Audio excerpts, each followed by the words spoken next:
వీడియోలోకి వెళ్ళే ముందు మా యూట్యూబ్ ఛానల్ని సబ్స్క్రైబ్ చేసుకోండి. అలాగే మా మిగతా వీడియోలను చూసి లైక్ చేయండి. మీకు తెలిసిన వాళ్ళకి షేర్ చేయండి. హలో పిల్లలు! ఈరోజు మనం చేయి పట్టి చెప్పవచ్చు అనే కథను విందాం. ఒక రాజ్యంలో అనుకోకుండా ఒక్కసారిగా వ్యాధులు విజృంభించాయి. చాలామంది ప్రజలు చనిపోసాగారు. రాజు చాలా మంచివాడు. వేగంగా కొన్ని తాత్కాలిక వైద్యశాలలను నిర్మించి ప్రజలను కాపాడాలని నిర్ణయించుకున్నాడు. వెంటనే మంత్రిని పిలిచి, బాగా కష్టపడి వేగంగా పనిచేసే వారిని పిలిపించండి.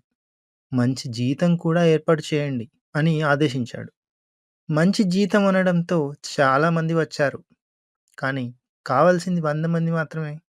దాంతో రాజు, మనకు ఎక్కువ సమయం లేదు. వచ్చిన వాళ్ళల్లో కష్టపడి పనిచేసే వాళ్ళను వేగంగా ఒక గంటలో గుర్తించు అని మంత్రికి చెప్పాడు. మంత్రి చాలా ఆలోచించాడు. అందరినీ వరుసగా నిల్చోబెట్టి కరచాలనం చేస్తూ వాళ్ళ పేర్లు అడిగి రాసుకున్నాడు. మరు క్షణంలో 100 మంది పేర్లు పిలిచి వాళ్ళను పనికి ఎన్నిక చేశామని, మిగతా వారు అవసరం లేదు, వెళ్ళిపోవచ్చు అని అన్నాడు. రాజు ఆశ్చర్యపోయాడు. ఈ 100 మంది చాలా పనిమంతులని అంత తొందరగా ఎలా గుర్తించగలిగావు అని మంత్రిని అడిగాడు. మంత్రి చిరునవ్వు నవ్వి, రాజా, పనిచేసే వాళ్ళ చేతులు గట్టిగా కాయలు కాసి ఉంటాయి. పని దొంగలవి పువ్వుల మృదువుగా ఉంటాయి. వాళ్ళతో కరచాలనం చేసినప్పుడే ఎవరు పనిమంతులో, ఎవరు పని దొంగలో తెలిసిపోయింది అన్నాడు. రాజు మంత్రి తెలివిని మెచ్చుకొని వాళ్ళను వెంటనే పని ప్రారంభించమన్నాడు. రాజు కోరుకున్నట్లే వాళ్ళు రాత్రింబవళ్ళు పనిచేసి వైద్యశాలలు నిర్మించారు. ప్రజలను ఆదుకోవడానికి సహాయపడ్డారు. హాయ్ పిల్లలు! ఈ కథలో మనం దొంగ కాకులు అనే ఈ కాకుల గురించి తెలుసుకుందాం. ఒక అడవిలో ఒక రామచిలుక ఉండేది. ఆ రామచిలుక చాలా మంచిది. హాయిగా ఆడుతూ, పాడుతూ అందరితో కలిసిమెలిసి తిరిగేది. ఒకసారి ఒక కాకుల గుంపు ఆ అడవిలోకి వచ్చింది. అవి ఆహారం కోసం వెతుకుతూ ఉంటే ఈ రామచిలుక కనబడింది. మాకు ఈ అడవి చాలా కొత్త. ఆహారం తినక చాలా రోజులైంది. ఏవైనా గింజలు దొరికే చోటు చూపించగలవా అని రామచిలుకను ఆ కాకులు అడిగాయి. రామచిలుక చాలా మంచిది కదా! అది కాకులకు ఆహారం దొరికే చోటు చూపించింది. కాకులు సంబరంగా తిని సంతోషంగా ఆటలు ఆడాయి, పాటలు పాడాయి.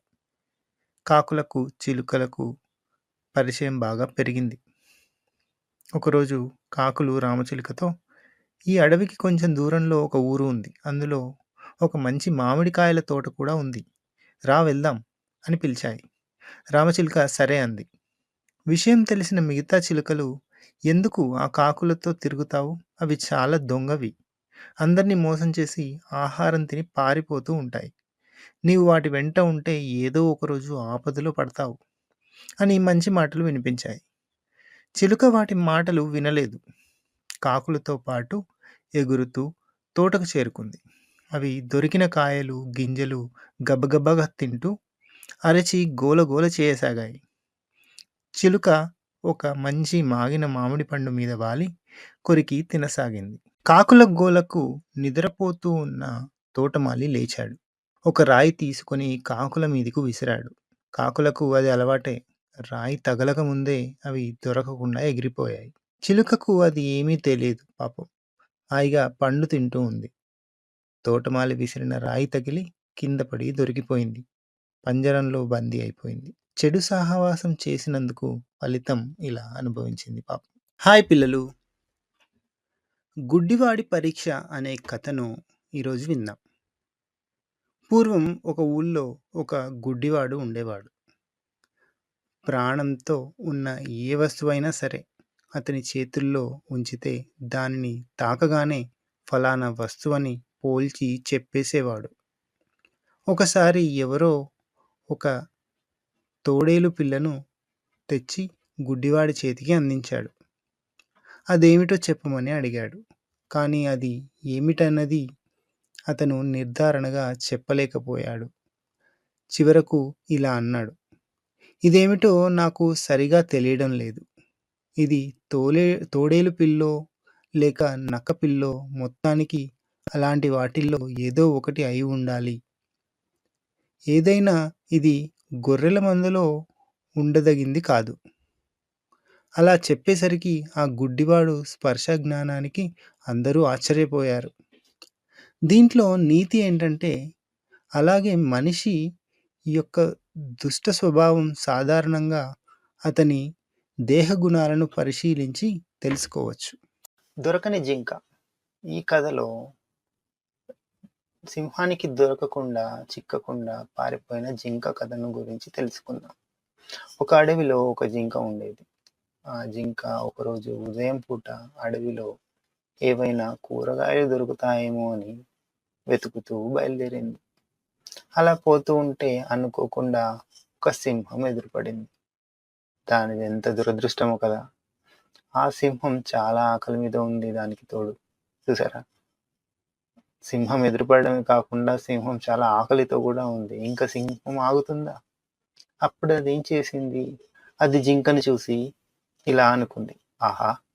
ఈరోజు నాకు మంచి విందు భోజనం దొరికింది అనుకుంటూ ఎగిరి దాని మీదకు దూకింది. ఇక జింక అదిరిపడింది. అయ్యో! ఇక నా పనయిపోయింది. ఈ సింహం చేతికి చిక్కితే నా ప్రాణాలు పోయినట్టే అని వేగంగా వెనక్కి తిరిగి పారిపోసాగింది. కానీ సింహం వదిలితేనా? ఇంక సింహం ఊరుకుంటుందా? అసలే ఆకలి మీద ఉంది. కాబట్టి దాని ఆకలి తీర్చుకోవడానికి అది కూడా అంతే వేగంగా దాని వెంట పడింది. జింక అలా ఉరుకుతూ ఉంటే ఒక కోతి కనబడింది. కోతిమామ, కోతిమామ, ఎలాగైనా ఈ సింహం నుండి నన్ను కాపాడవా? నీకు మంచి తీయని మామిడికాయలు దొరికే తోటకు దారి చెబుతా అని వేడుకుంది. కోతిమామకు నోరూరింది. ఎందుకంటే కోతిమామకు మామిడి పళ్ళంటే చాలా ఇష్టం. సరే అంటూ ఒక లావుడి రాయి తీసుకొని బలంగా ఉపయోగించి సింహం మొహం మీదికి విసిరింది. అలా రాయి వేగంగా తగలడంతో దాని మూతి పగిలింది. దాంతో సింహానికి చాలా కోపం వచ్చింది. ఏంటే కోతి, నన్నే కొడతావా అని ఆ సింహం జింక వెంట పడడం ఆపి కోపంగా కోతి వైపుకు తిరిగింది. ఇక కోతిని వెంబడించడం మొదలుపెట్టింది. అమాయకమైన జింక మీదికి పోవడం కాదు, చేతనైతే నా మీదకు రా అని ఇంకా రెచ్చగొట్టింది కోతి.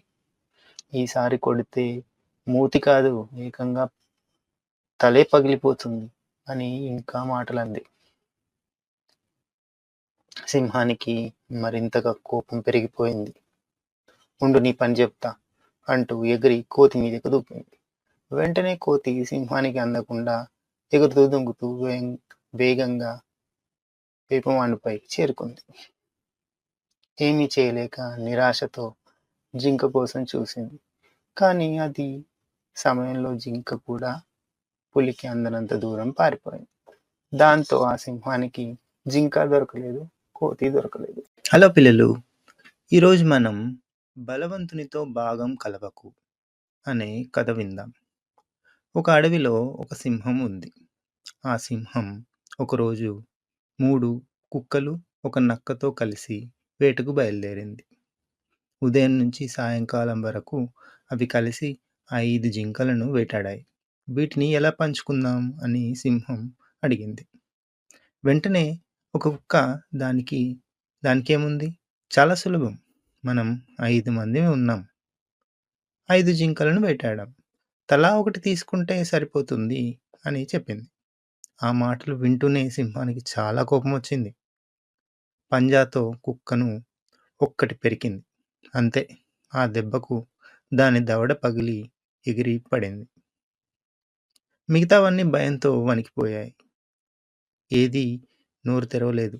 అంతలో నక్క ముందుకు వచ్చింది. మహారాజా, ఈ కుక్కలకు కొంచెం కూడా తెలివి లేదు. వీటికి అస్సలు లెక్కలు రావు. అందుకే అది పొరపాటు చేసింది. నేను సమానంగా పంచుతాను అని చెప్పింది. సింహం దానికి సరే అంది. సింహం మనకు రాజు. దానికి 4 జింకలు ఇవ్వాలి. అప్పుడు ఒక సింహం, 4 జింకలు కలిసి 5 అవుతాయి. అలాగే సేవకులైన మనం నలుగురం. మనం ఒక జింక తీసుకోవాలి. అప్పుడు ఒక జింక మనం నలుగురం కలిసి 5 అవుతాం. అటు 5, ఇటు 5 రెండు వైపులా సమానంగా సరిపోతాయి అని చెప్పింది. నక్క పంచిన విధానం సింహానికి చాలా బాగా నచ్చింది. శభాష్ నక్క! నువ్వు చాలా తెలివైన దానివి. ఇలా సమానంగా భాగాలు చేయడం ఎవరి వద్ద నేర్చుకున్నావు అని అడిగింది. నక్క వినయంగా సింహం రాజా, దానికే ఇందాకే మీరు పంజాతో కుక్క దవడ పగలగొట్టారు కదా! ఆ మూతి పగిలిన కుక్కను చూశాకే నాకు ఈ తెలివితేటలు వచ్చాయి. మీరే నాకు గురువు అని చెప్పింది.